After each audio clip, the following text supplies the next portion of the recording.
India versus Pakistan conflict లో పాకిస్తాన్ కి ఎంత లాస్ వచ్చిందో ఇప్పుడు తెలుసుకుందాము. ఈ కాన్ఫ్లిక్ట్ లో పాకిస్తాన్ కి 400 డ్రోన్స్ అయితే నష్టం జరిగింది.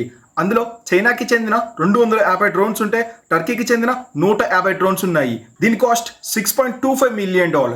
ఈ ఆపరేషన్ లో భాగంగా పాకిస్తాన్ కి 3 రేడార్ స్టేషన్స్ అయితే ఐఏఎఫ్ నష్టం చేసింది. దీని కాస్ట్ $60 మిలియన్. PL-50 20 మిసైల్స్ దీని cost $4 million. Fatah 10 missiles $2 million. 3 aircraft carrier ని పూర్తిగా ధ్వంసం చేసింది. దీని cost $3 million. 4 fighter jet runways ను పూర్తిగా నాశనం చేసింది. దీన్ని రీబిల్డ్ చేయాలంటే $2 మిలియన్ అయితే ఖర్చు అవుతుంది. 5 ఆర్మీ బిల్డింగ్స్ కాంప్లెక్స్ ను పూర్తిగా నష్టం చేసింది.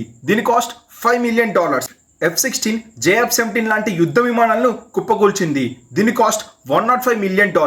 పూర్తిగా ఈ కాన్ఫ్లిక్ట్ లో పాకిస్తాన్ కు $225 మిలియన్ అయితే పూర్తిగా లాస్ అయింది. ఈ డబ్బుల్ని కేవలం పాకిస్తాన్ 3 రోజుల్లోనే కోల్పోయింది. ఈ డబ్బులుంటే పాకిస్తాన్ IMF దగ్గర నుంచి వెళ్లి అడుక్కోవాల్సిన పని లేదు. ప్రతి ఒక్క పేద ముస్లింకి ఈ డబ్బుతో ఎంచక్కా పేదరికం నుంచి బయటపడవచ్చు.